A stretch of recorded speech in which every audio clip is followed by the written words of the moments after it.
All right. Last time on A Crown of Cold Iron, we ended with a freeze frame of the party jumping out of the now third floor window of the Buchan branch of Cawthorn, Allen, Tar, and Smith as the emergency services were coming in the distance. The building was on fire behind them, and you all sort of jumped out into the night. Tuck and roll, boys. Tuck and roll. Yep. So you all have actually wrapped up a pretty major plot thread. Since early in the campaign, Cawthorn, Allen, Tar, and Smith has been an agitating force working behind the scenes to very insidiously push Lexi's bar off of its historic location. It took a while to figure out that they were the driving force, and even a bit longer to discover that they are apparently Fey feline in service of some greater plot to terrorize you all. So you have physically busted up one of the branches of Cawthorn, Allen, Tar, and Smith. You defeated Buchan, who turned out to Buchanan, the lawyer who Lexi had been speaking to, turned out to be Buchan, one of the Kellis cats, the servants of the Kate Sea. And in this case, a giant elder luck eater, a kind of fey feline who literally steals good fortune from others and returns it with misfortune. You defeated him, upon which he turned into a giant claw, disproportionately large and glowing with fey power. Auric risked life, limb, and other essential things to rappel down into an open portal into winter itself, one of the domains of fairy, to retrieve the claw, perhaps attracting interest from beings that you, the players, are perhaps not aware of. You, the players, are aware of. You, the characters, are not. And now you all have successfully escaped. I won't make you roll to outpace mortal emergency services. You all did park a good distance away, so you're able to kind of sneak out a bit. So the question is, what now? Well, my first thought is that we should probably go back to the bar and take a long rest. Yes. That's probably a good start. Just a thought. All right. Just You to all are say, easily... do we need to make any pit stops along the way? Get some snacks? Not that the bar doesn't have food, but you know. It probably occurs to Auric 5 steps too late. Wait, what'll the bar do to this claw? You've at least seen that the bar doesn't seem quite as inclined to destroy things that you are intentionally bringing in that don't have some specific. They're not causing immediate harm. It is a little. It takes a little bit more effort. Lambton's letters. You didn't know that this would happen and just dragged them inside, and they, as the Fey magic unwound itself. Knowing what you're doing, you'd probably be able to bring it inside. And to answer a question, because I think it'll be meaningful, so you've got a couple of options with the materials you gathered from Cawthorn, Allen, Tar, and Smith. You collected all kinds of notes, ranging from the personal calendar of Buchan himself, all the way down to the official files related to the rezoning and redevelopment. But you also found unofficial files, which should be plenty to sink the project. You also found plenty of proof that it was, in fact, an illegal ferry operation happening in the human realm. So you've kind of got some options as to how you all want to do this. On the lowest level, for sure, this is done. You will not hear from this specific branch of Cawthorn Allen Taryn Smith again. Buchan was literally like making it happen, and he is gone. That being said, this does open some doors for you. The embassy would likely have some interesting things to say about the direct proof of the Kate C's involvement. You also have contacts with the Queensboro SPD, which gives you some more options there. SPD? That doesn't sound right. That's Power Rangers.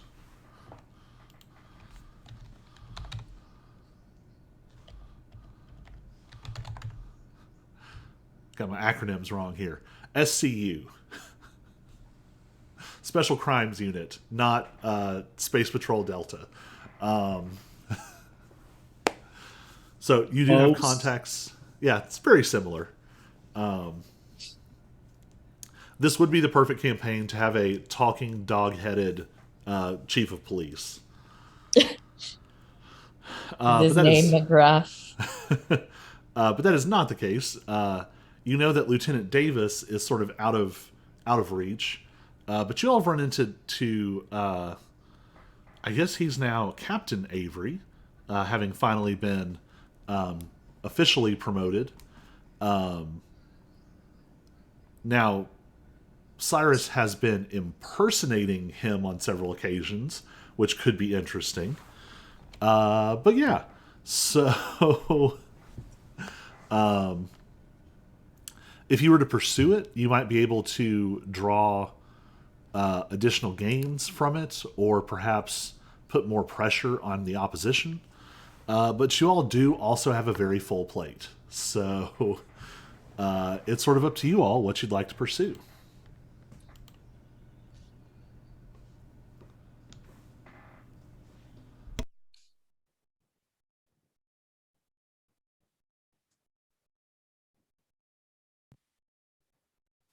What do we know about traveling to ferry? Does that require documents and clearance and those sorts of things? Passport in a hazmat suit. History check from everybody. Auric has advantage.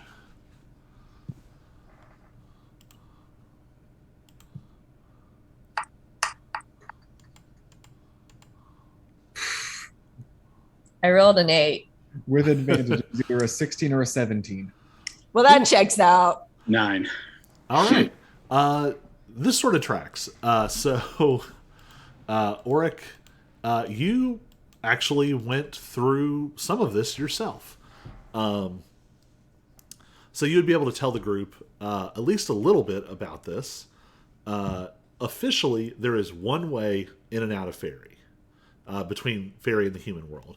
That is the official Queensboro Gate, which is at the center of a heavily warded, heavily fortified, sort of combination fortress / immigration / customs office. It sits fairly close to downtown, actually. It opened up in a fairly prominent place. The facility has been built up around it. Generally, it has been a one-way affair. It has only been the Fae coming and going. Partially because Fairy does have some unusual effects on humanoids, especially with long-term exposure. Short exposure, not as much of an issue. And all of you now are straining the definition of human in a way that you are probably not as immediately susceptible. However, that gate is the most official of official. It would probably require a lot of official paperwork. You would need clearance from both the embassy and probably some human authorities. And this is not to say that you couldn't do this. You do have an in with Lady Bryn at the embassy. You don't have as much of a contact on the human side, but Cyrus, you would be a couple of steps removed from them. You would know who to talk to. If you had a good case to make, you could probably make that work. So the advantage is you're not going to get thrown out if you get caught. You're going to have sort of official protections as representatives of the mortal world in Fairy. The flip side is it's going to be more work, and you're going to be announcing your presence very distinctly. All of you would know there are other options. The truth of the number of gates in town is a poorly kept secret. The average person sitting at home watching the news probably has no idea, but anyone who knows anything knows for sure about a couple more gates and would guess there are more than that. So you all have at least a strong hint that there is something strange in that warehouse that the Kate's, not the Kate C, but the two creatures that ambushed you returned to. There is something unusual up there that I think was on your agenda to follow up on. With the history check you got, you have heard of others, but only in a vague way. You would have to probably spend some time running down some rumors. But there might be more options. Or we just run straight through the main gate without going through the official channels. Right, because that's not going to attract attention. Run fast enough. Well, we're gonna pull the boy from Love Actually and just run through Heathrow Airport. It's a maneuver I like to call Leroy Jenkins.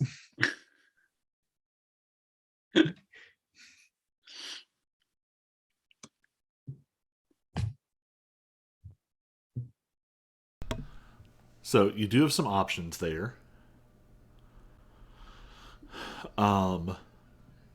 So Auric has this meeting with Argent theoretically in like a couple of hours, probably.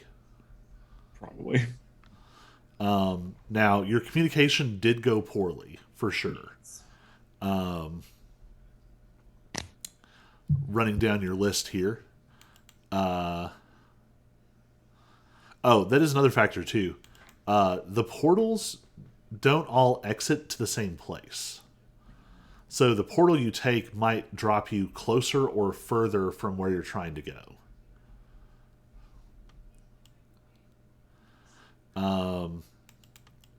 You do know there's something you want to talk to Maine. You still have the mysterious woman mentioned in the Cawthorn Allen Taryn Smith notes.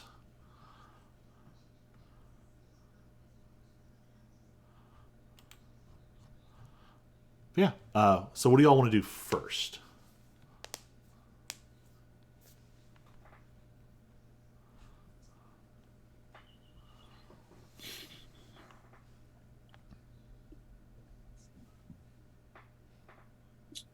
Well, I guess first quick new day. I think the Blood Moon Blade is my last item from the palace that we haven't done a full identify on.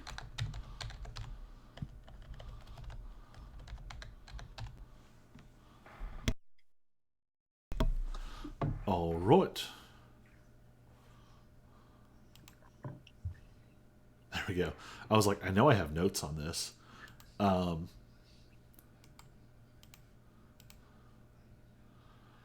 So, are you going to do just an Arcana check, or are you going to actually use your Identify? Use identify. All right.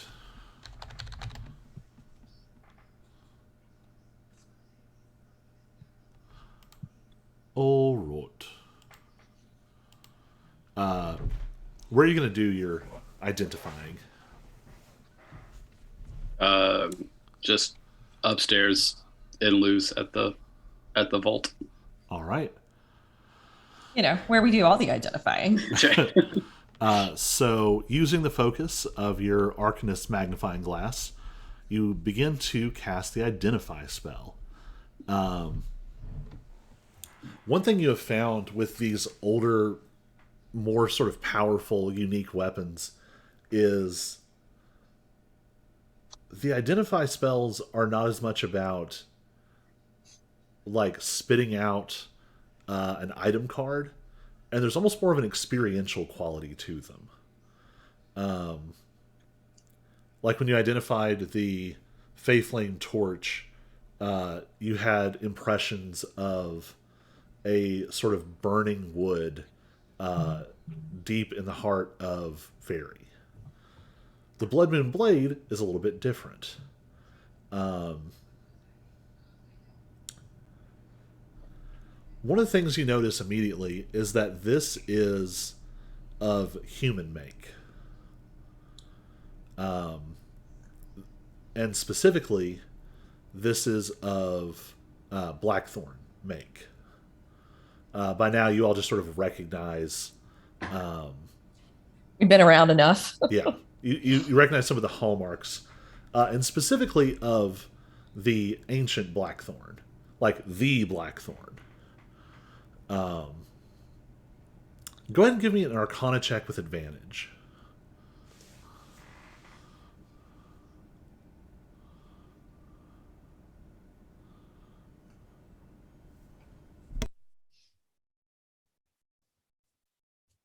Very 20. nice.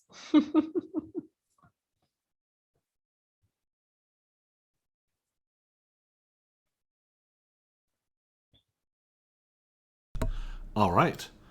So with a 20, your impressions of the Blood Moon Blade are just that. It's almost more like scattered sensory information.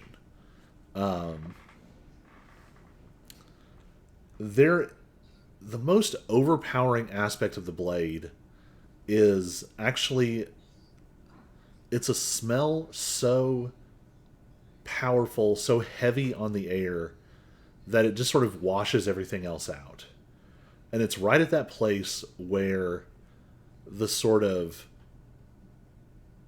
bitter taste of metal and the smell of blood meet. To the point where you're not sure if you're smelling one or the other or both. This dark metal blade it has a rough surface to it. It almost looks unpolished, unfinished, but it seems like it was designed this way. As you sort of read the impressions of this item, you catch little flashes of the history of it. It was made by the Blackthorn. It was forged of not just cold iron, but cold iron that had been suffused in this powerful necrotic energy. You catch glimpses of the thought process that human warriors struggled to keep up with Fey magic. So they were attempting to create something that could actually steal some of that Fey vitality and turn it into a weapon to be used against them. And you saw this in action. The husk that it was puppeting had turned into almost a sort of vampiric creature. Like the blade itself had almost like a vortex to it that pulled blood that it shed into its surface. With a 20, you see glimpses of this weapon being used in battle. And at first, the human soldiers that use it, they're incredibly impressed. They love it. They feel like it's going to turn the tide. You don't have the specifics of it, but you get the impression that this weapon wasn't necessarily intended to be unique. This was a prototype for something that could have been created. And you see them use it, and as they fight, they are injured, they're cut, they're plagued with spells, and as the blade cuts into their enemies, their wounds heal. They become these sort of relentless berserkers. And you also catch glimpses of the Blackthorn. There's almost a scientific mindset. Eccentric, curmudgeonly, but the Blackthorn seem to have approached this as an experiment. And so you see his impressions as he realizes the experiment is failing. It's not the sword, it's not the effects of the sword in combat. It seems incredibly powerful. But you're almost seeing like a flickering fast forward of one battle after another. After a few test candidates, the blade ends up in the hands of an elite Arlant soldier. And he starts to wield the blade exclusively. And you see, after one battle and another, he walks off the battlefield covered in blood, but with no wounds. But you're able to notice each battle, he never sheaths the sword. He walks off holding the sword. And the hand in which he's holding it, you start to see these thick red veins. And they progressively expand and sort of spiral and sort of weave until it's reaching like all the way up into the neck. And the last sort of image you have is this same knight wielding the weapon against other humans.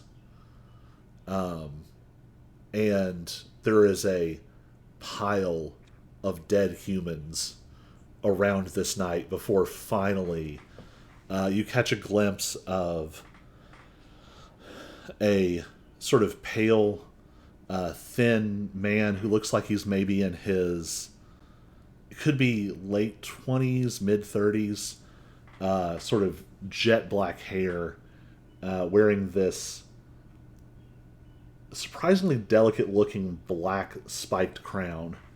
And he seems to just appear out of nowhere and instantly drives a blade up into this knight and sort of gently lowers him down, already dead. Even in death, he does not let go of the blade. And sort of the last glimpse, you see the blade being put into sort of a sealed off section of an armory. And you recognize it as one of the rooms of the Raven Palace, quite close to where you retrieved this weapon.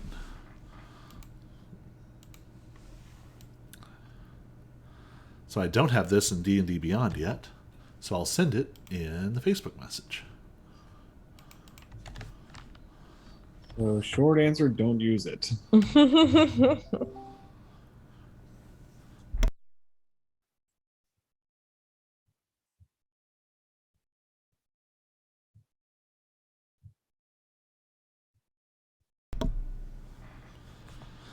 So one possibility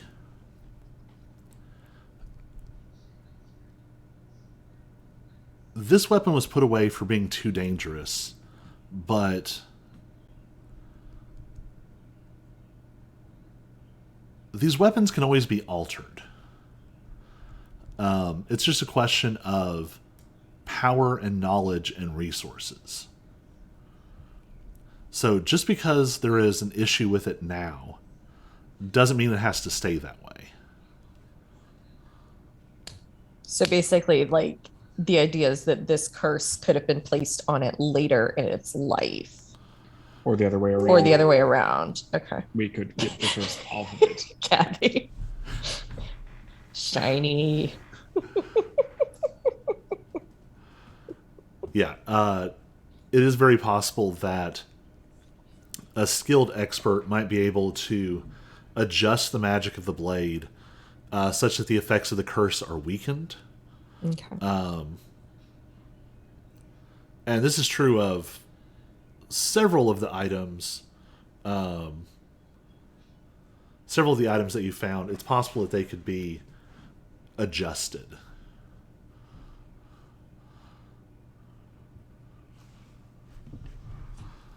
All right. What is next?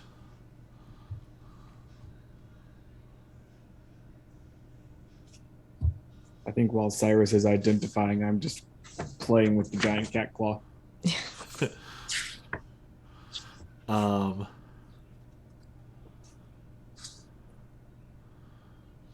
Give me an Arcana check.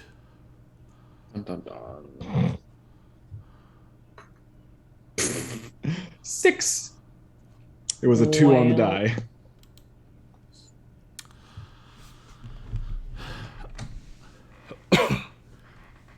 I think as you play with this,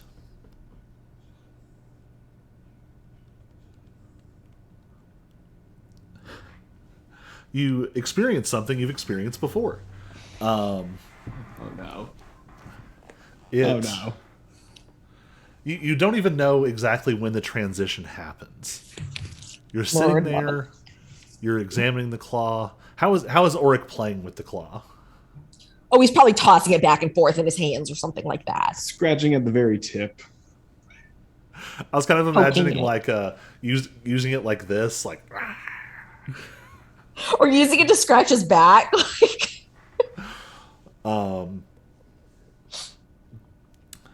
Using it to pick the gunk from under my nails.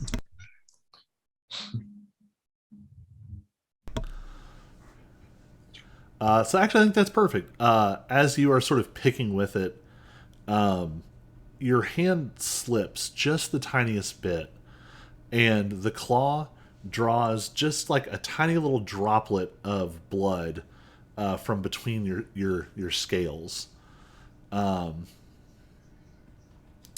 And that's about the moment that you start to sort of lose track of where you are and what exactly you were doing. Instead of sitting in lose, you are deep in a sort of craggy, temperate forest, like maybe at like the foot of a mountain. And you're not you. You are a glittering, opalescent feline, maybe 3 or 4 feet long, 2 or 3 feet tall, a fairly large creature, and you are stalking some unfortunate bit of prey through the woods. Literally unfortunate. You are sapping the very essence of luck from the creature that you're following. It's some kind of warped... somewhere in the back of this creature's brain, Auric on this ride along gets the impression of like dire rabbit. It's like grotesquely muscled and has like weird like spined armor plates along the edges of the ears. And suddenly it like gets a foot stuck in like a little patch of bramble, and you know this is your moment, and you stalk forward, and suddenly ears go flat. The fur ripples down your back. You have the impression of a massive predator. Something huge is stalking almost silently through these woods. And you can feel it, and you know it's already too late. This thing is circling you. And you catch glimpses of eyes in the shadows under the trees. And then what the rest of you see is Auric is playing with this claw, picking his nails. Tiny drop of blood, and Auric goes vacant. Just standing there. The blood is sort of running down his finger. And this only stretches on for a couple of beats. Like, you know, Cyrus, you're identifying Lexi, you know, you're probably doing various things. You maybe have just enough time to notice this when there is a burst of white sparks and the claw is like smacked out of Auric's hand where it crashes into the wall and falls down. And Auric, you are back to yourself. Somebody doesn't approve of you playing around with that. Knows better, does it, than you? Sorry. Tell that to Luz.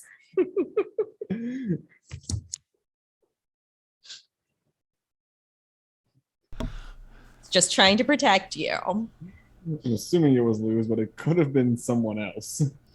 Yeah, it could have been your Mama. your mama, your guardian mama. I'll say this, in this context, with the kind of effect that you all saw, this was definitely Luz. Called it. This, Yeah, because this Luz looked sparkles like that. this looked very similar to what Lexi does. The color's just a little bit brighter and maybe a little bit more white, but very, very similar. All right. You have identified an item and once again almost lost Auric to some mysterious object. It's a wonder he survived in Fairy for so long. Truly. I was luckier back then. Apparently.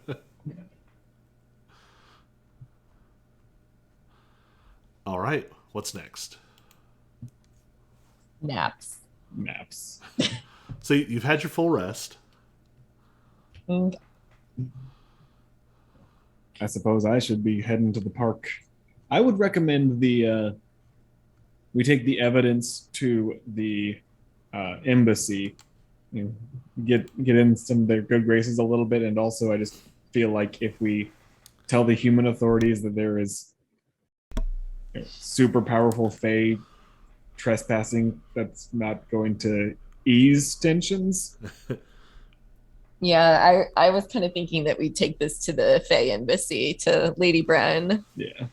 I got that name right, didn't I? You did. I was gonna say it's been a few weeks. Do we want to and use it to try to barter for an expedited path through? Oh, also Lexi makes copies of everything that that we brought back from Luz, like all the paperwork. That scanner, we're putting it to use, son. Do you do it all yourself, or are you like, hey, Caleb, copy these? No, I think this was probably one of the things I did by myself last night. This was probably what I was doing while the rest of, while Auric was getting himself zapped and Cyrus was investigating the blade. I was making copies. So what are you doing with your copies once you make them? I am going to put them in a folder and put them in the vault. Or the safe, I guess is really what it is. It's not a vault. All right. Hey, I just want to make sure nothing goes missing. Fair. Does Auric, do you need Should we all come to the park? I mean, I asked him to leave Stultus behind, so ideally it would be one-on-one, but if he doesn't leave Stultus behind, I'm not sure I want to be there alone. I was gonna say, do we have the ability to like be invisible and just sit in the back and watch? Just hanging out, Cast some magic. throwing bread to the ducks in the river. I mean, I can do that real well. Quite a fan of giving. Actually, no, I'm not a fan of giving bread to ducks because then they attack you for more bread. I was gonna say, I think that you have heard of this thing of like feeding bread to the ducks, and like within a moment of you like throwing some bread out, Abbess Vance appears and is like, no, that's actually really bad for them, and like hands you like a thing of like appropriate duck feed and like takes the bread off somewhere else. I say it's better than getting dive bombed, which I know that I have watched that happen in real life at Virginia Beach. The seagulls will dive bomb you for bread. Yeah, she gives you like a little like baggie of duck feed. Yup.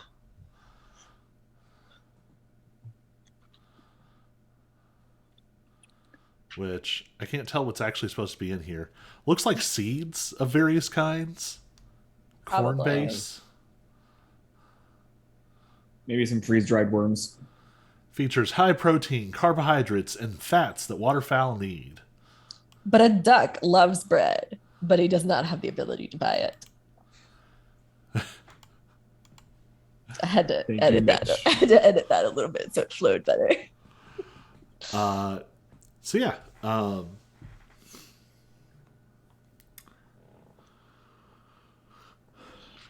So yeah, we can tag along and try to be inconspicuous in the background. so Auric, I'm gonna have you give me a luck check with disadvantage. So roll 2 d20s and give me the lower roll. 2d20s. Oh, a 10 and an 11. All right. So really just right there. Give me a perception check.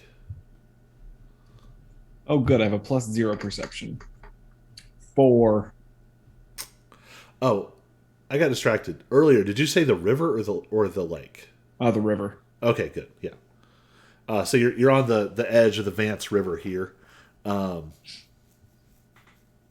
Lexi and Cyrus, are you all observing? Yes. You all also give me a perception check.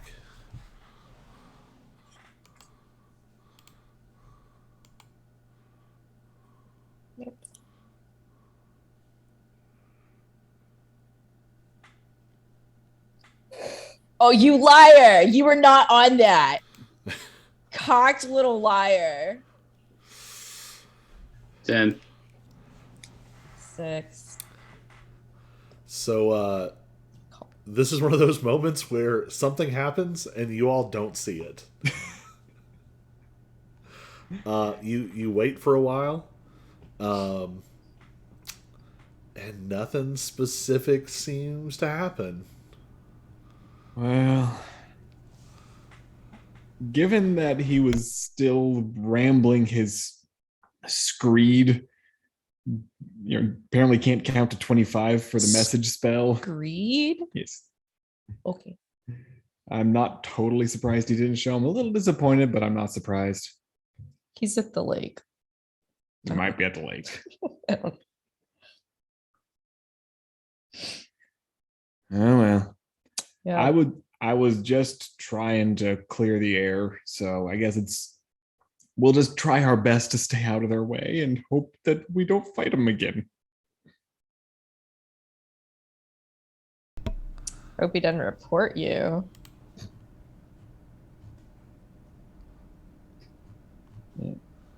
Well, in that case, I guess finish feeding the ducks and go to the embassy. Yep. All right. I'm really curious what we didn't see. I know, I am too. Like I said, I call BS on that roll because it stopped and it was on a 16. Yeah, sometimes the dice are just like, nope. Nope, not today. So There's a yeah, whole yakety sax thing happening in Colby's head that we don't get to see. Yeah.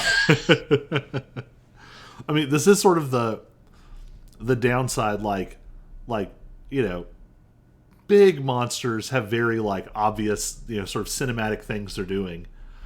Y'all are off in fairyland. Like this is all subtle plots and insidious unseen moves and wheels Yeah. within wheels. Yep.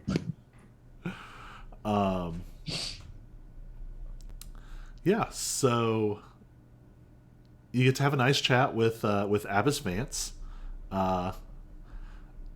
She just sort of like, you all don't see her walk across the intervening space. Like she just sort of appears next to each of you after a little while and chats for a while, but in a way that somehow does not like draw attention to you.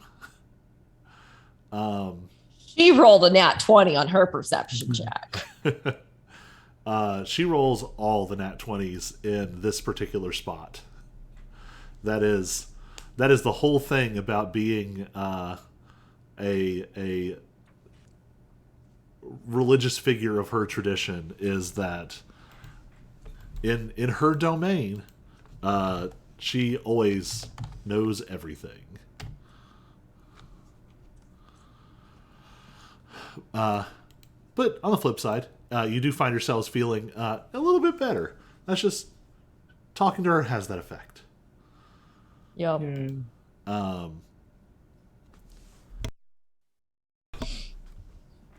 So you all pack up into Pokey and head down to the embassy. You do know now that there is a garage where you are able to park, so you are not ambushed by any other giant fey creatures.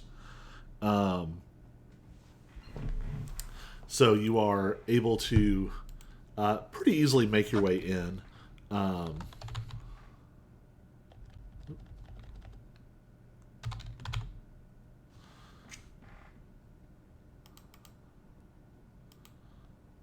Gotta find some names real quick. That should help. Nope. There we are. I have all of my articles cross-referenced, so it means that when I search for a name, it doesn't just find the name, it finds every instance of the name. I'm going to grab my drink real quick. I'll be right back.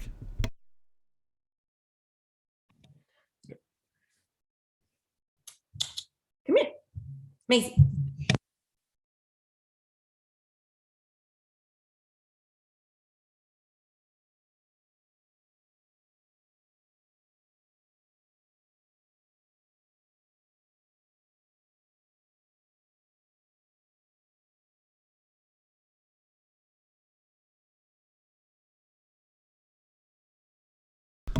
Threw it in the freezer earlier and did not want it to explode.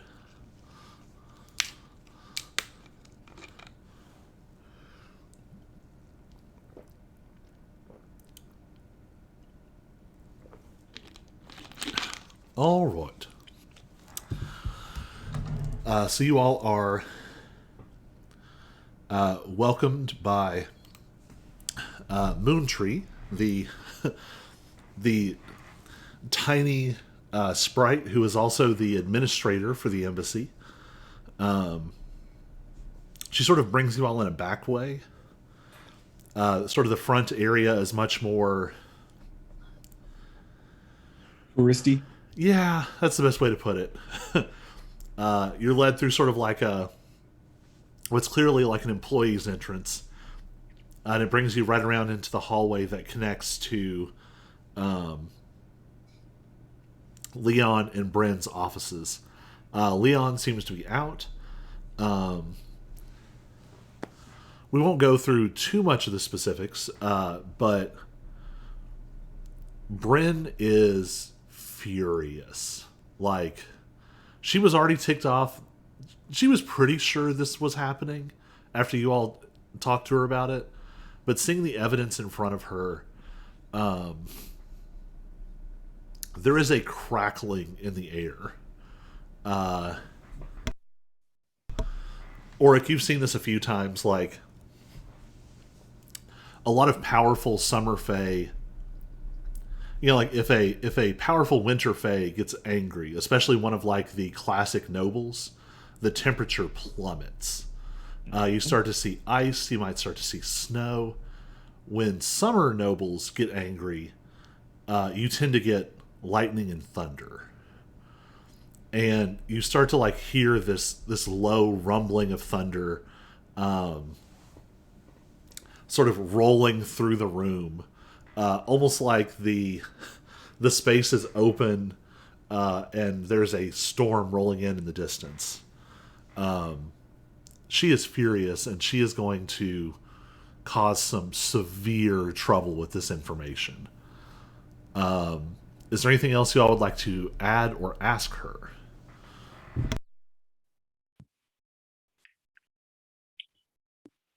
I think Cyrus is both interested in getting getting the wheels turning on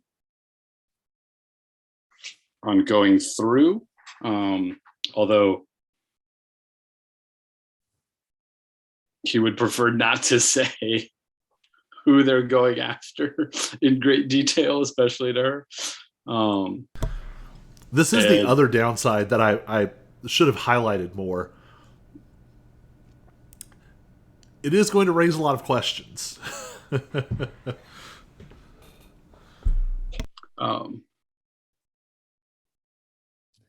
don't think Cyrus has told us why he wants to go through, for that matter. Yeah. I thought I had, but So Buchan sort of taunted you all, something about the Raven already being dealt with. Right. Right. yeah. Talking about Mort. Cyrus got more of a sort of sensory impression when sort of the space into winter was open. Yeah, I don't know if you've specifically shared that or not. I mean, we did have a whole night together, so if you meant to, then we can just say you did. yeah, I mean, assuming we discussed openly the prospect of talking to the embassy for passage to winter, Cyrus would have explained why. So what are you telling Bryn specifically? Yeah.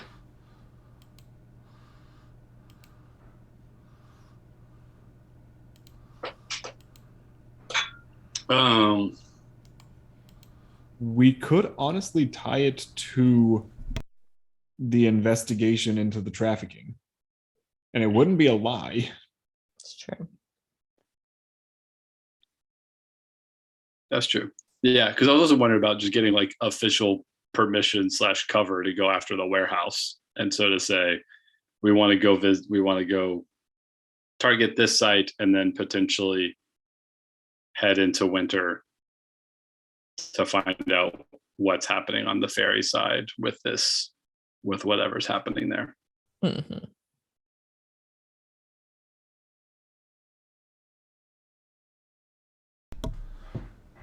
So here's what I think I'm going to do. So who all is talking to her? Like, about this topic specifically?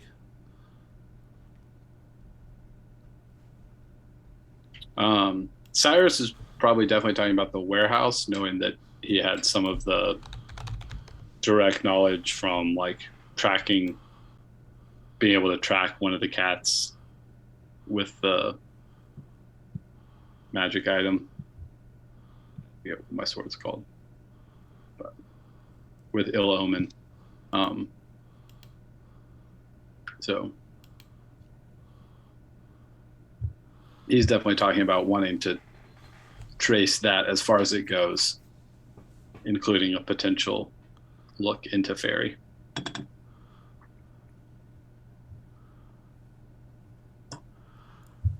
I think this is still going to be a deception check. Okay.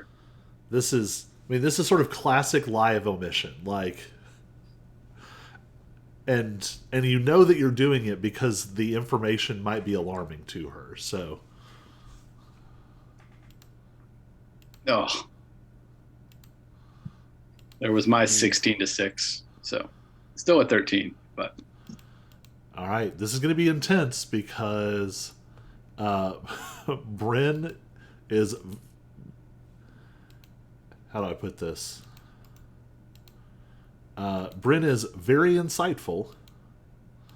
You might, in fact, say that she is insightful in an advantageous way. Although, from those roles, it didn't really matter.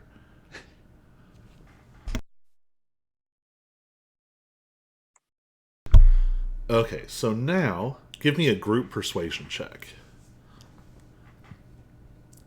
So we all roll it. Yeah. Okay. 15. 17. Once again, the cocked dice. 10. Ooh. I have a +6. I swear I'm persuasive.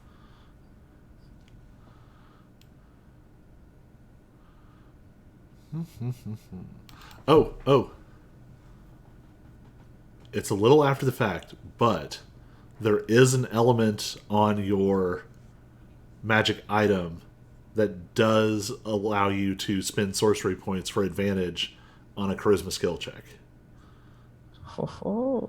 Wait, on which one? Your special item. Oh, It's been on there the whole time, and I don't think you've ever had a chance to use it.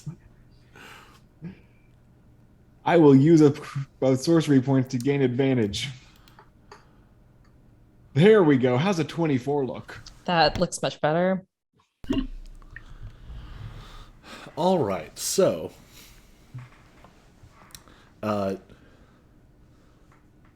Lady Bryn is a Fey noble. She lives and breathes lies of omission. Nobles tend to be exceedingly truthful. A lot of them. Actually, like, compulsively truthful. And at the same time, they are very, very, very skilled at telling you the absolute truth in the way that is the least helpful. The most likely to manipulate you into doing what they want. So she definitely catches this. But you all did just do a major favor. You earned some goodwill by bringing back the moon-touched rapier.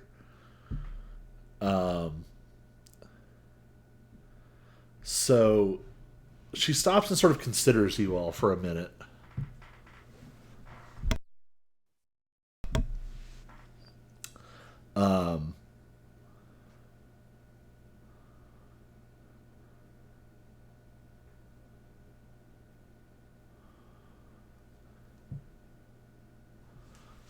With those rolls, let me decide how she's going to handle this.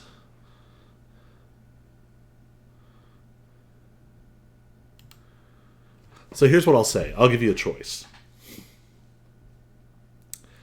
She knows that you're keeping something from her. But you have done enough things that she might let this go and not press it further and still let you do this. The trade-off is that you are sort of, in an unspoken way, burning up a favor with her.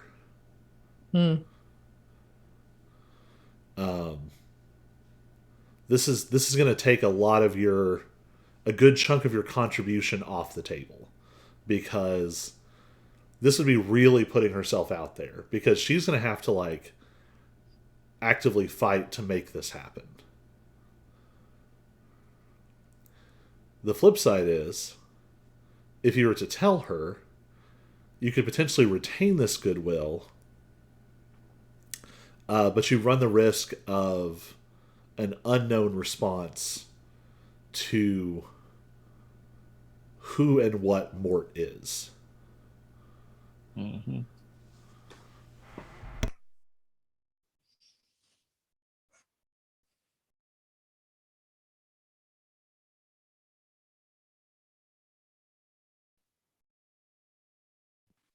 So Cyrus has a lot more history with Mort than I do. What is Cyrus's gut on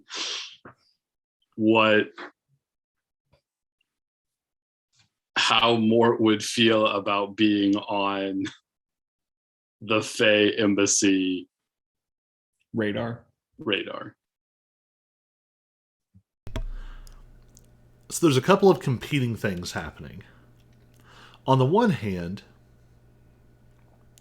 you have not gotten to discuss a lot of these particulars with Mort. Mort was sort of conspicuously absent as your sort of magical connections were growing. And then he's been missing for quite a while now. I say quite a while. That was... Well, yeah, it's been probably, 2 months? In game or out of game? I was gonna say in game or In real game. life. In game. In real life, it's been like 8 months, 10 months, Yeah. or something crazy.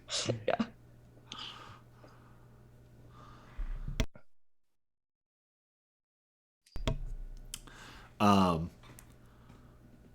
So you don't necessarily know what his connections there are like and what sort of repercussions there might be. The flip side is you never had to think about this much because Mort has never gone missing like this. Like Mort has been away, and that's just a fact of life. That happened all the time. Mort might be gone for like a year. But Mort doesn't get caught. Like, this is a... If you were to talk about, like, bedrock assertions of things Cyrus knows about the world, one of them is that Mort doesn't get caught. So the fact that you know that he is in trouble throws all the old calculus out the window.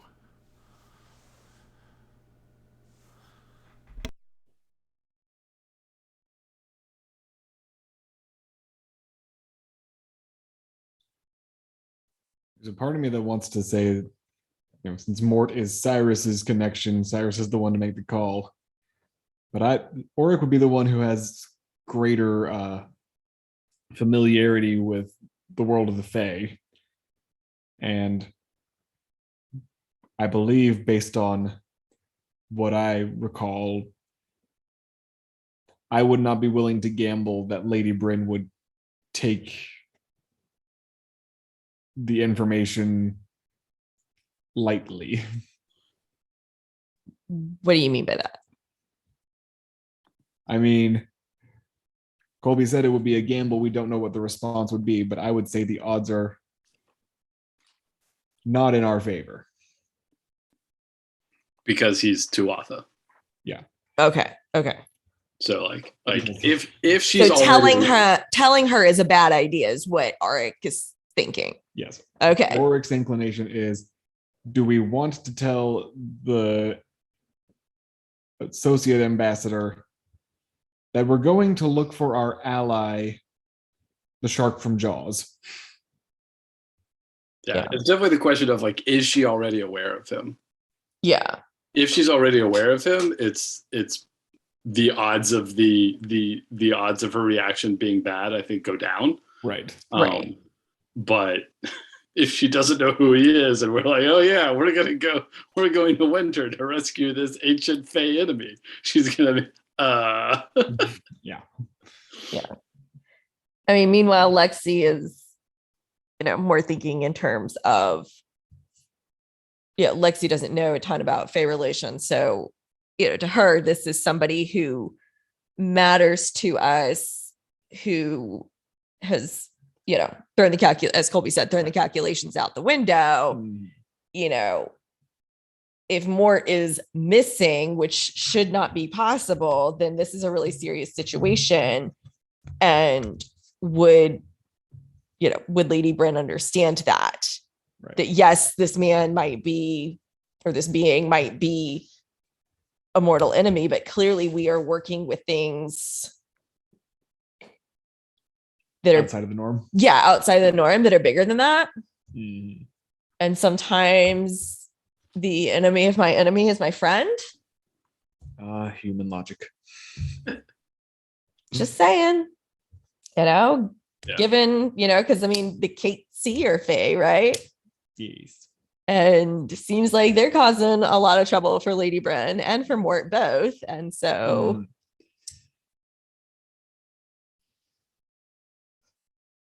that's just how Lexi would go. But again, like, I'm kind of on the same page as Joe. Like, Cyrus is the one who. And for the fairy, favors and goodwill are currency. Right. But they're not a currency that gains interest, so you might as well use them. Okay.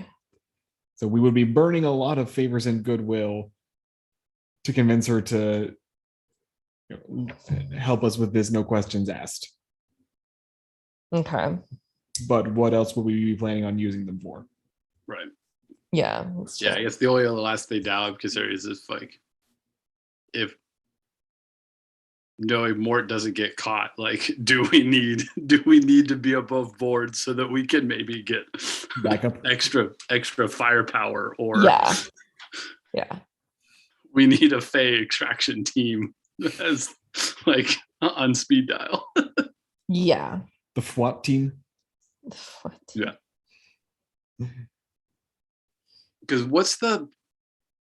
so I know we talked a little bit about the process of what we need to go that way. Does the paperwork that lets us in the same paperwork that lets us out? Or do we have to the official gate, that separately? So through the official gates, yes. Okay. If we magoo our way through, we might not have a way back. Yeah. Okay. Wait, so if we're talking about going through the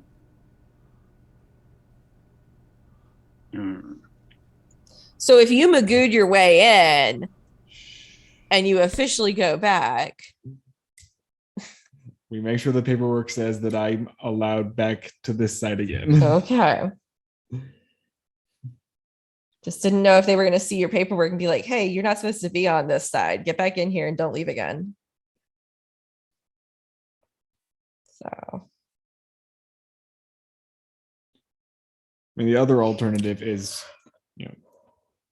we told her that we were doing this as part of the investigation. We can see if we find another gate in the course of investigating. That's true. And we're just letting her know if we find it, we might go through it. Yeah.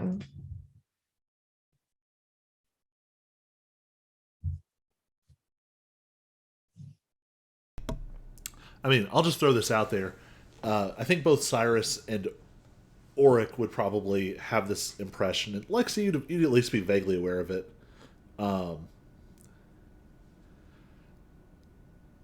You can almost definitely find another gate if you need to.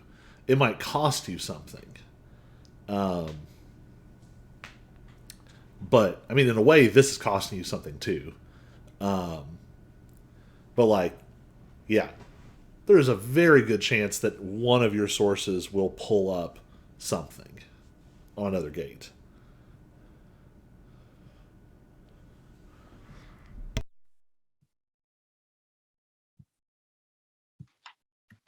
I have a lot of money I haven't spent. I realize that's a different kind of currency, but Well, Cyrus can tell you that there are definitely Fae that take gold marks. Yeah. Mm-hmm. And it seems to interact with the Fae economy in various places.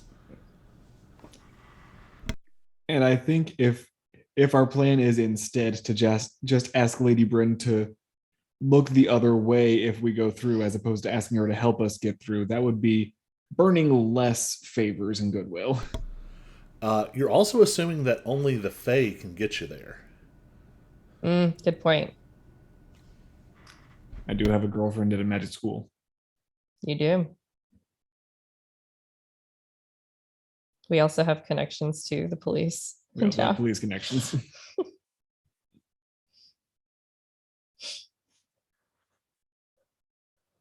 I mean, there's also the NBI. Yeah.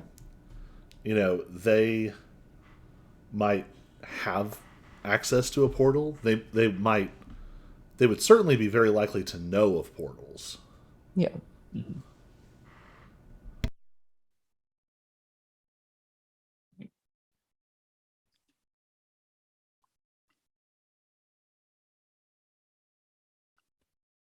Maybe we can spin this as just, we know, Lady Bryn, that you didn't appreciate us working behind your back before we knew we were working behind your back. So we're just making sure that we're working in front of your back now.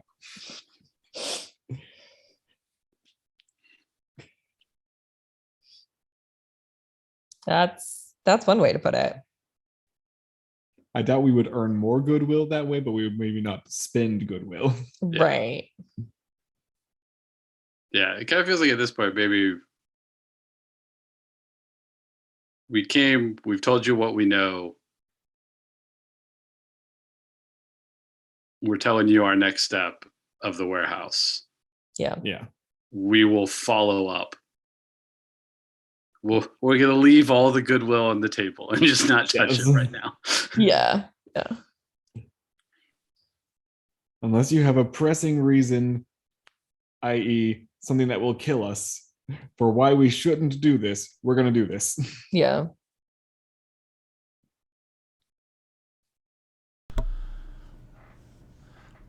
So the explicit reason you've given is that you might end up there following up on the trafficking and the mysteriousness around the warehouse. Is that correct? Right. Yes. You're just going to leave off all the other part. Yeah. Yep. But you're not going to ask for specific assistance in getting through a portal. Right. Okay. Not at this point. We may. Yeah.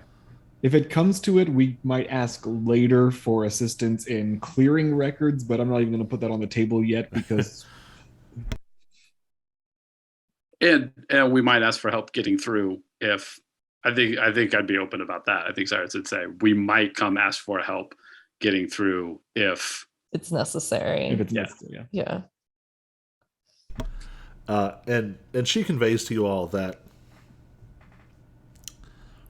it's not impossible, and especially if you have a reason, and especially if the reason has to do with the protection of humans on the human side of the gate. Like, Fae are not supposed to be doing things to humans in the human realm, for sure. Right. This is like the reddest of red flags, and lots of doors will open for you if you can verify that connection. She's just going to let the other thing kind of ride for now. Okay. What other thing? There was no other thing. Don't know what you're talking about.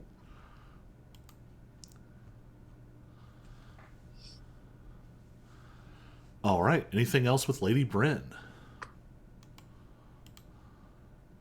I think we're good. I think we're good. Oh, random question. Have you heard anything recently about a pair of silver dragons wandering around?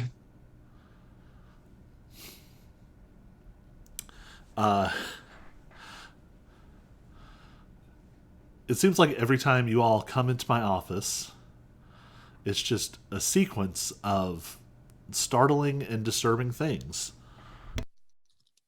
Just one after the next. No, I am not aware of two unauthorized Fae wandering through the city that would, in fact, be an immediate issue on several levels that I would be required to deal with. I said nothing.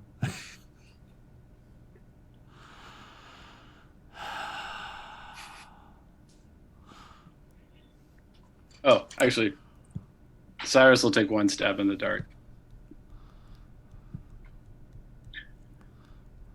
Does the phrase retrieving OT and OT, would that mean anything to Lady Bren? How much context are you giving her? Um,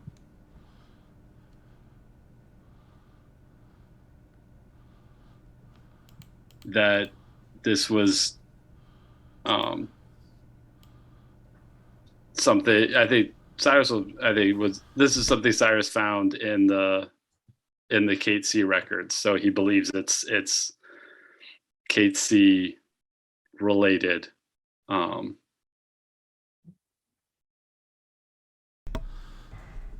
She looks very thoughtful. OT.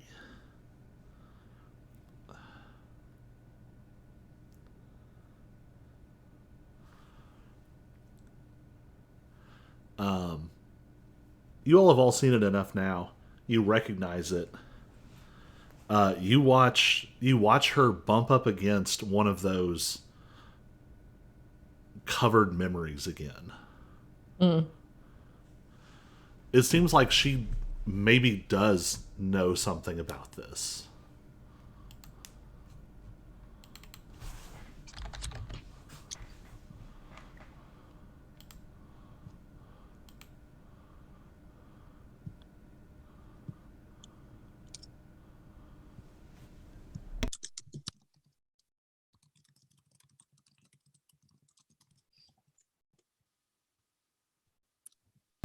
Um,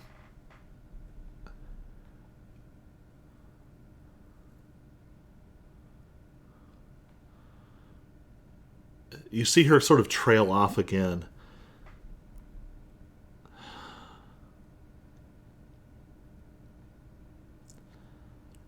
It doesn't seem like she's going to be able to make the connection on her own. Okay. But there does seem to be some. She seemed to recognize the name for the initials for sure. Yeah. Okay.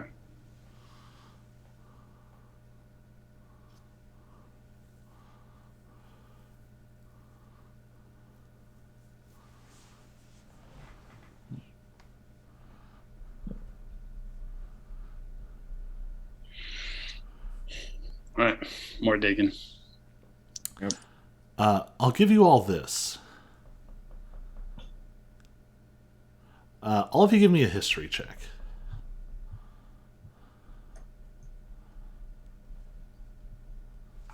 Five. 11. 14.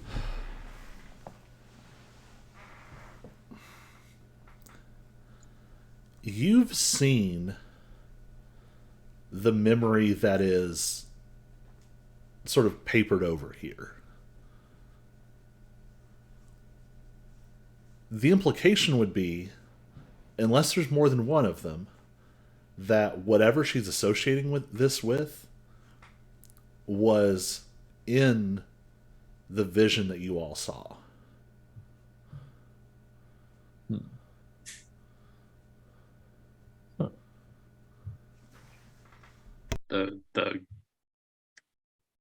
The green person vision.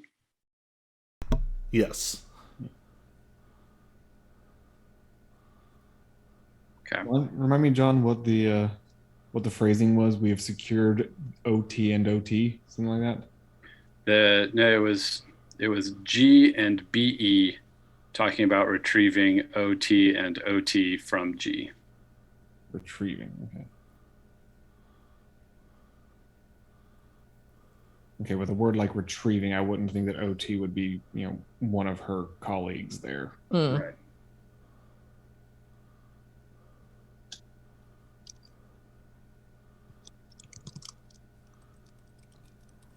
Yeah. Yeah, so it could be an item, could be a reference to that individual.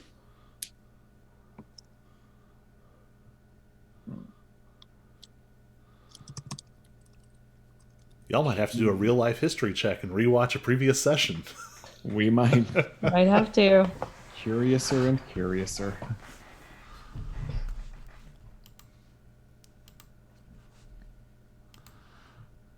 Y'all don't have the advantage of the obsessive chat fandom who would be screaming like, it's her mom! It's her mom!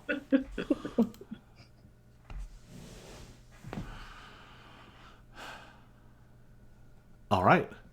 Anything else with Lady Bryn? Or anyone else at the embassy? Leon is out, but the administrator is floating around.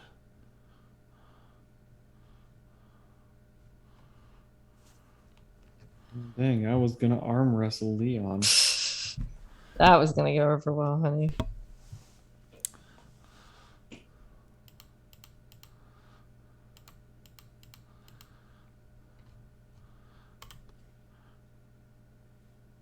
Yeah, I don't think Anything so. else? Don't think so. All right. Where to next?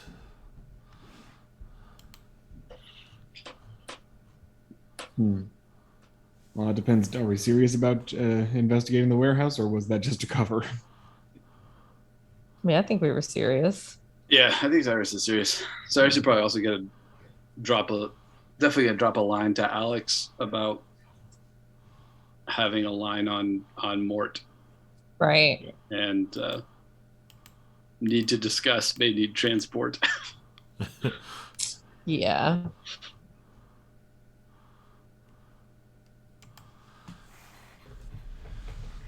I will say, once you sort of explain what you're asking for with Alex,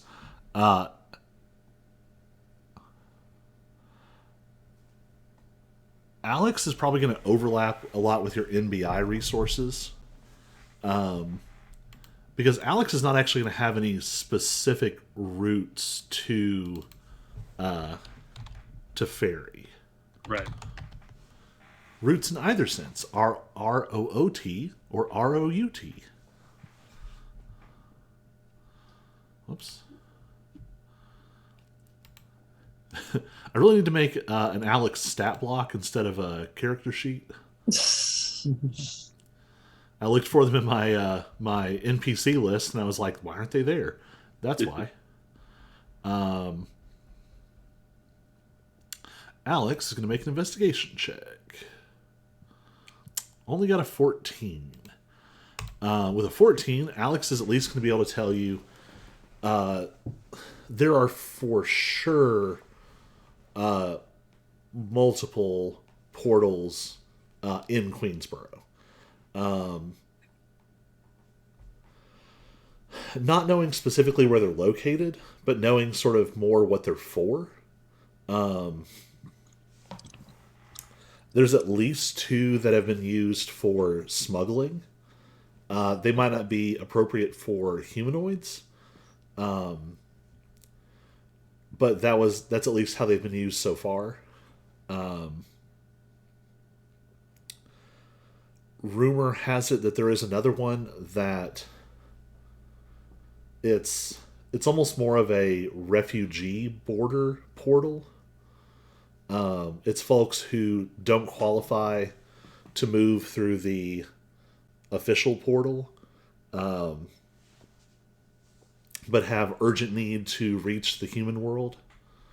It's usually folks who are running from one or more of the courts. And oftentimes not big enough targets that they're going to be followed, but folks who would have trouble continuing to live in Fairy. They echo some of your other suspicions. They've not heard of anything specific, but it would be surprising if the Blackthorns don't have something. They're sitting on thousands of years of anti-Fae research and a huge amount of wealth and magic power. It would be wild if they didn't.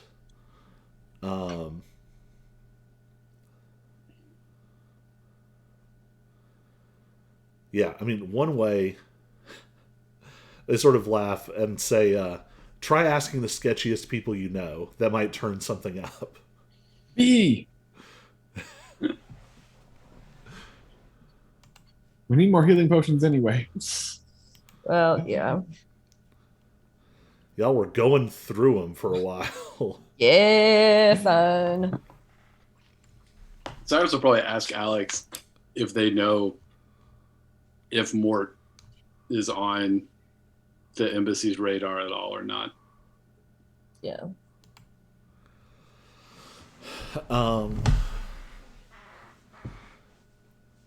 So the embassy was almost definitely aware of Mort, but what they thought Mort was is ambiguous.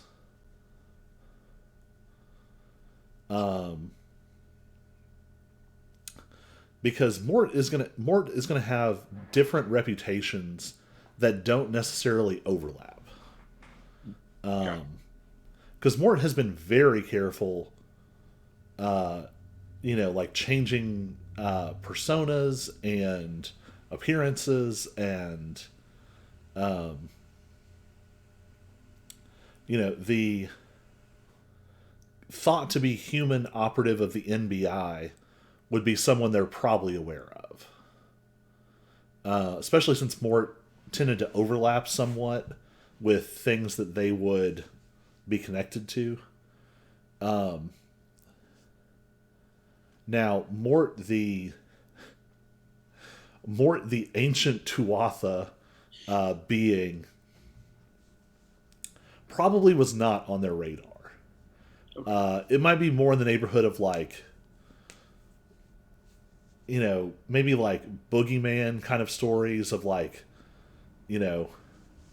oh, the Tuatha, they're still around somewhere, and maybe less specifically, there might be more legitimate sources that would tell you that there have been supernatural protectors working in Queensboro for a very long time.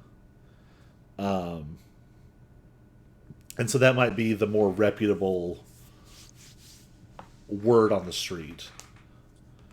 But all those threads might not be tied together by anyone except you all.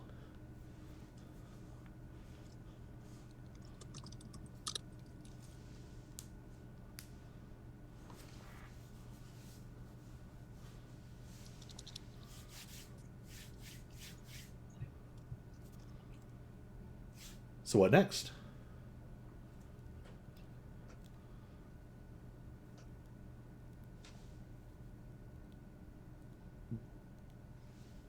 Dare we check out the warehouse? Did you both say Yeah. warehouse? I think we did. I mean, that seems like our next natural Yeah. move. So, All right. Yeah. Since Argent stood me up. or did he? Dun dun dun. I don't remember all of exactly like what we're looking for now that we've kind of dealt with the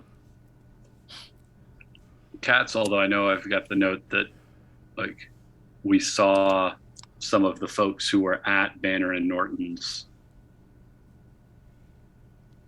At the lawyer's office, we found a picture of some of the folks who were at Banner and Norton's Right. in the warehouse, including Maine and the other woman. Right. So you've got a lot of sort of separate strands that are all running in different directions right now. So you marked one of the creatures that attacked you with ill omen, which allowed you to follow it and mark it basically on the map, tracing it to a warehouse in another part of the city. So that's one piece.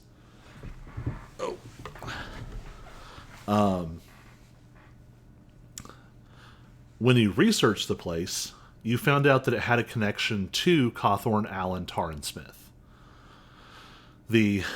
Through a chain of subsidiaries and shell companies and things, it traces back to one of their sort of holding companies.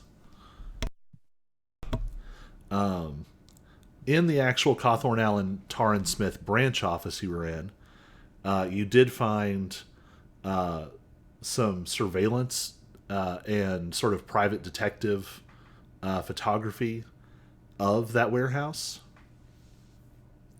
wherein you did see Maine, the woman identified as, or the Fey woman identified as Charl, and various of the thugs that showed up at Banner and Norton's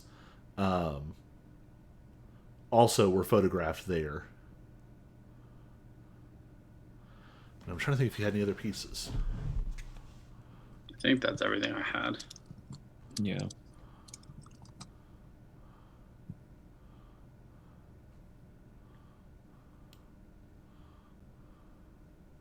Yeah. So I can't decide if we are going sneaky, if we're just kicking in the door, if we're going and asking questions. It feels certain that that's where we're headed, but I'm not sure what our approach Yeah. is. How we want to do I'm gonna it. veto kicking in the door. Yeah, I'm thinking that's probably not a good idea. Since we traced back, since you're a whatever it was called, we traced back one of the things that kicked our ass. Right. Fair. Yeah, we should definitely at least try and be sneaky. I know sometimes we fail at that, but Yeah. So are we trying to be sneaky? Are we trying to ask questions just of who's there, or just like look in? Observe. I don't know. I think show up unannounced and show up sneaky and observe, and then maybe go in sneaky if it seems appropriate. Okay. I will give you all this extra bit because you, in fact, mentioned it in your agenda. You do know that Maine knows more than you have heard. It doesn't particularly seem like she was hiding something from you. You all just didn't know to ask about it. Do we know where to find? I mean, I guess we just go back to Banner and Norton's. Do we know where to find her? I mean, if she's not there, then Banner and or Norton would be the best people to know where to find her. Yeah. Wouldn't hurt. Let's go. So we could do that first. Grab a photocopy of the picture. Yeah. Bring it with us. Make another copy to leave in the vault. Yes. We make copies for the vault. Always keep a copy in the safe, Yep. because apparently I'm becoming paranoid. From It's hanging only- out with all the Fae. It's only paranoia if they're not out to get you. Point. Well. All right, to Banner and Norton's. Banner and Norton's. Banner and Norton's. All right. So let's see. Y'all got up. You waited at the park for a while. You went down to the embassy. It's probably like early afternoon, I would say.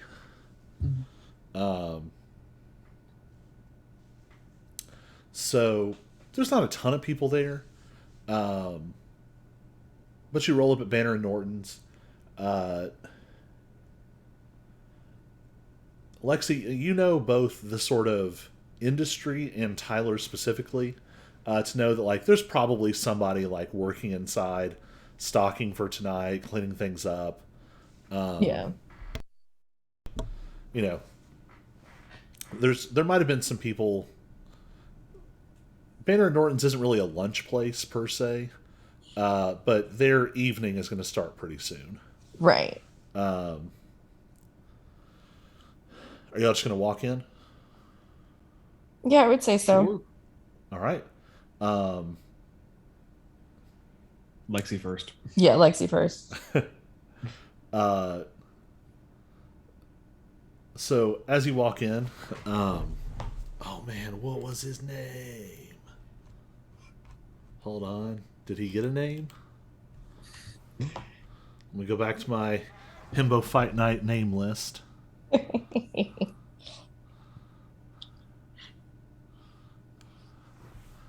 I don't know that he got a name. Oh, nope, he did. Ha ha. Todd is behind the bar stalking, and as soon as you come in, he's like, Lexi! Todd. And Todd, like, fully, like, almost like Olympic gymnast style, like, plants to one side, legs flip up and over, and just jumps the bar. Yep. And this is when you realize Maine is sitting off in one of the corners and is like, Todd, if you scuff that bar, it is coming out of your paycheck. Of course. And Todd instantly kind of deflates a little. Sorry, Miss Maine. Sorry. I don't have mending. Tyler said it was okay. Maine is at a table in the corner and has like a couple of books sort of laid out in front of her, and sort of irritatedly goes back to whatever she was working on. Todd gets all the way over here and then realizes that like he didn't have anything specific to say. He was just excited. And he was like, y'all want a drink? Sure. It's a little early. Is it? I mean, it's not yet. Well, I would guess say it's probably like 3 o'clock. No, okay, it's not too early. It's not too early in Fairy. 5 o'clock in Fairy all the time. In some places, for sure. Yeah. In the Sealy course, definitely. In the Sealy Court, it's always 5 o'clock. The land of eternal happy hour. Yup. Yeah, bars in winter have that Right before closing time. I was even gonna say like it's in a bar in winter. It's always like 1 o'clock, and it's got that like seasonal affective, like alarming day drinking vibe happening. Bars in winter are 1 p.m. north of the Arctic Circle. Yeah, it's Okay. it's somebody who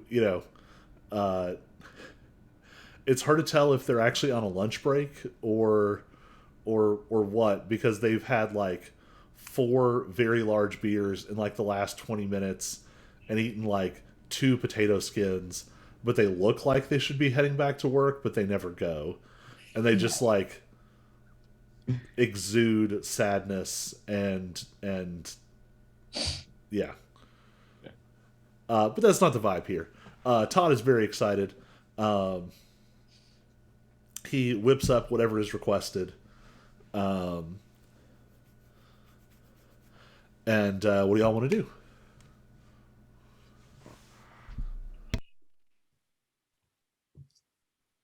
So I just had a brain fart, so I can't help you. We were here I think to Cyrus is just gonna walk over to Maine. Okay, thanks. Because Rachel doesn't remember what Lexi's supposed to be doing right now. It just left. Joe remembers, but I think Oric got distracted by Drinks. Todd. So yeah, Maine is poring over these books. What's funny is like 2 of them are like account books, and the third one seems to be some kind of like magical tome. And as you come over, she kind of like holds her head and says, "Do you all have any idea how expensive it's going to be to rebuild the bindings for the Fight Club?"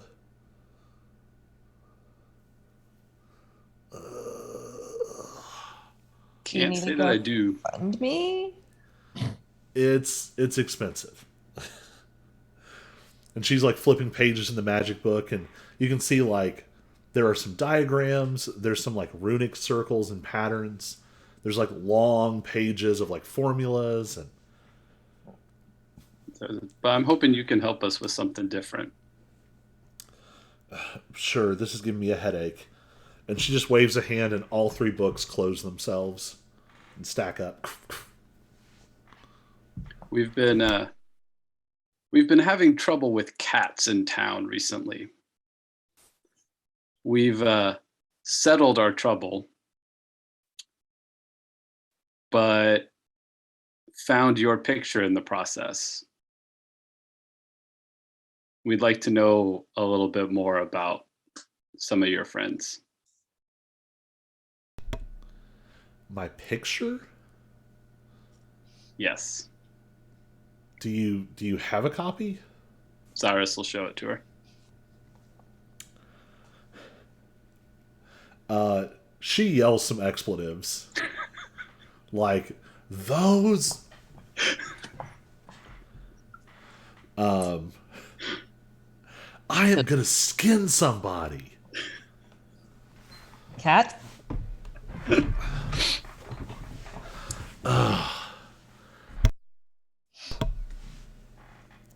These are from, I don't know, 6 months or so ago. This was my crew before Banner and Norton's. This Crew doing what? she kind of gives you a look and is like,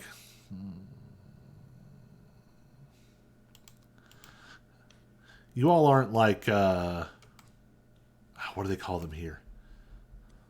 Hoppers? Yeah. Nah. Only technically?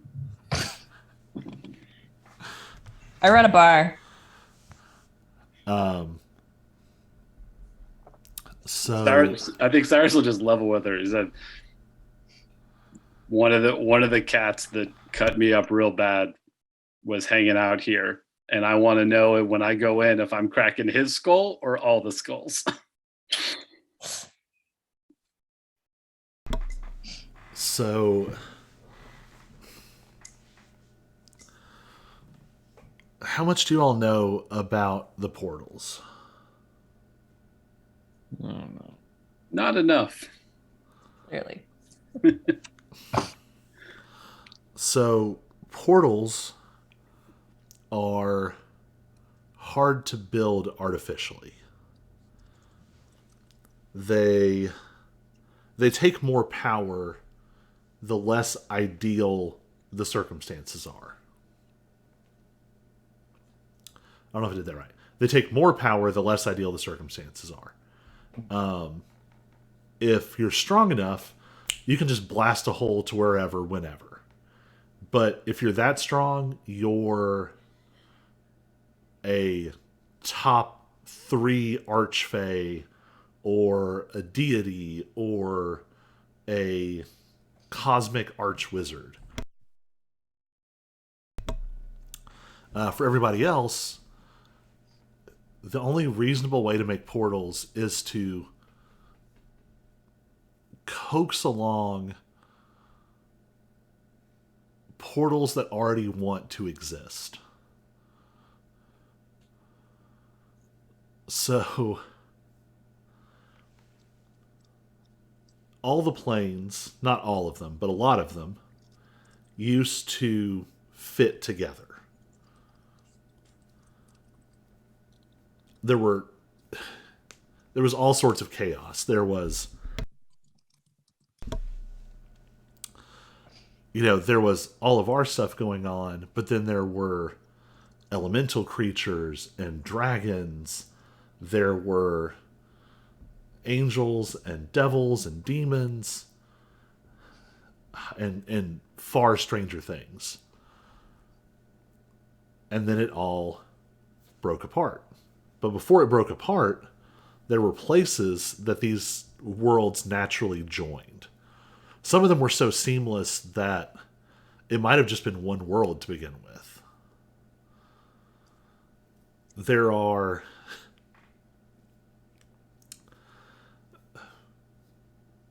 there were whole planes that were,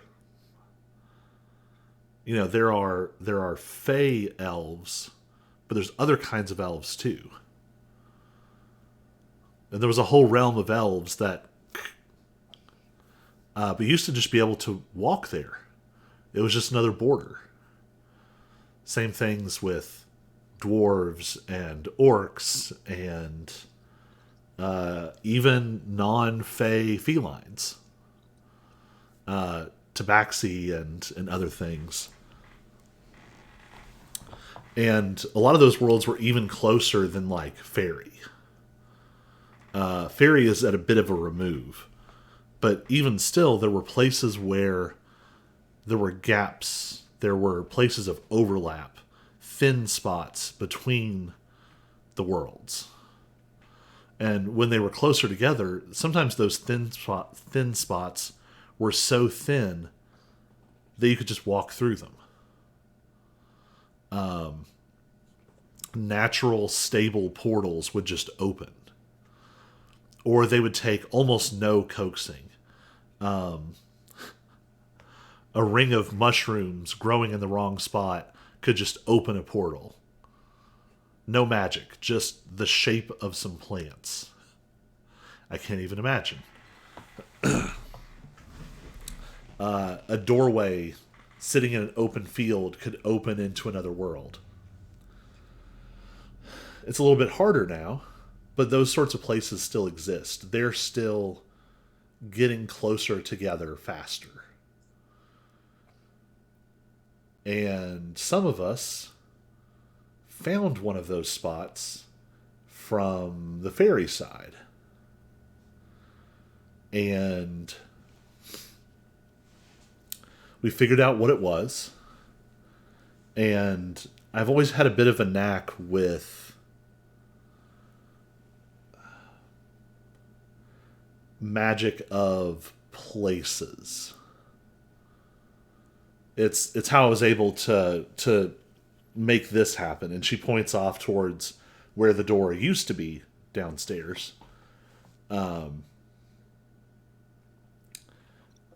we were able to poke a hole. The main gate is... It's not just the best place for a gate, but it's been amplified. A queen could probably walk straight through it. The only thing stopping them is the treaty. It's not worth the trouble. These little holes, only little fae could get through. And we were able to sort of... You might say we tunneled under the fence. We made our way here.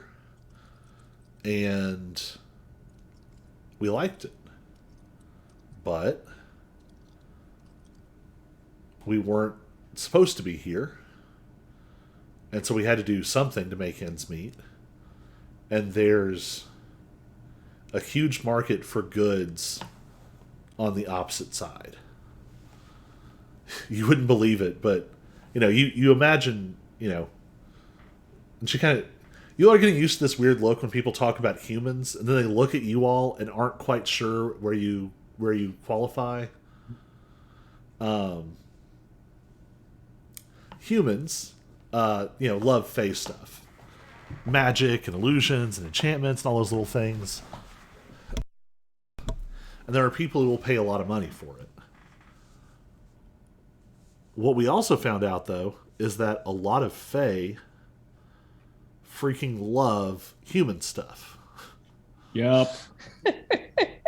Guilty. Books and art and music, little gadgets and gizmos. You wouldn't believe the stuff I could trade. Those little, like, wind-up toys? They're, like, plastic, and they just, like, walk. Snow globes. I love those. Snow Yeah, globe. turns out fairies freaking love those. We were selling those at an outrageous markup. It was a pretty good deal. Nobody got hurt, and the stuff we were selling was stuff people on the other side didn't even care to regulate. I could go down to you know a low end sort of junk place here and pick up stuff that was worth a fortune over there. And the stuff that a fairy peasant has in their pantry is the most exotic and magical fare in this world. So we made some trades, we made some money, it was good. Then about 6 months ago, we started getting pressured. And it hit us all at once. All this legal paperwork started showing up. But also our buyers on both sides started disappearing. Stuff started getting damaged and stolen. People got hurt. Charles wanted to keep it going, but I could tell we were outgunned. Whatever this was bigger than we had the resources to fight. So I left. And a lot of them decided to stay. Well, not there. They got chased out, but they still are trying to fight it. That's why they came. That's why they came to Banner and Norton's, because they, even if they were to take back the space, they can't run the portal without me. The magic has to be maintained and operated. So, yeah, I hooked up with Banner and Tyler, and we built this, and it was pretty nice. We'll get it back. It'll be a while, but just gotta gather some resources again.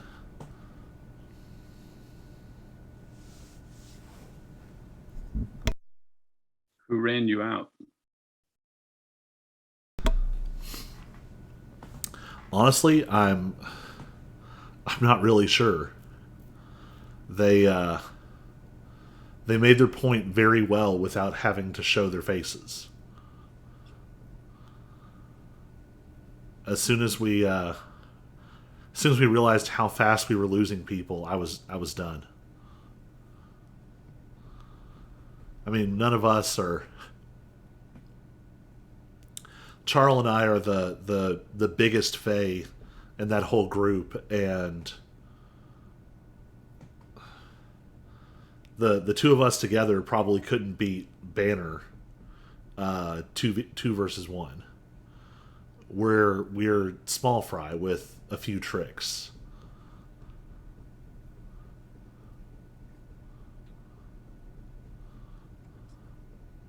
Do you know where to find him? The folks who drove us out? No, sorry, your old crew. I've honestly tried not to find them, but I could probably get you some kind of contact info or address.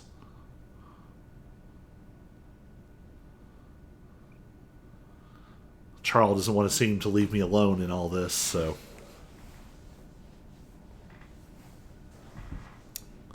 I might have a proposition for them.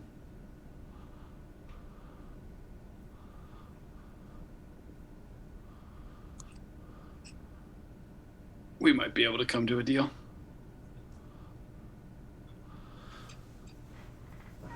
she nods with interest, and we're going to pull back a little bit. And we're going to close with a little bit of a montage. In one part of the city, not too far from the river, we see a graceful,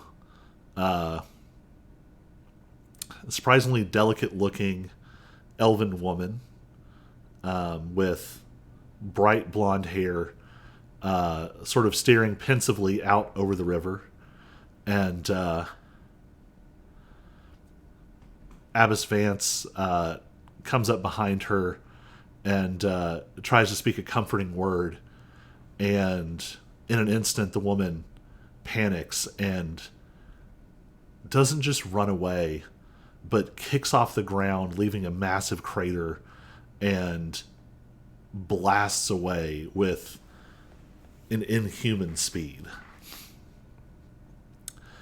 In another part of the town, we see two silver-haired men in slightly unusual clothing approaching a young woman with her head covered with a bandana, walking out of some kind of office. And they walk up to her, speaking politely and kindly, but there's something off about them. And in a warehouse, in the industrial section of town, we see sunlight slanting through high windows.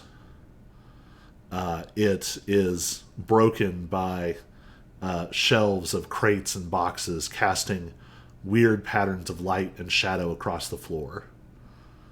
There is an opening, not even as tall as a person, and through it there's a hazy glimpse of another place entirely.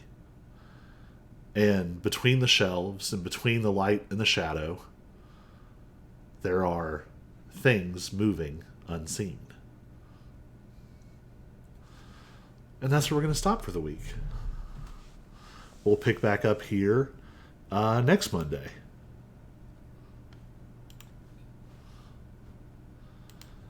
If you're joining us on the internet, thank you, and we'll see you next week.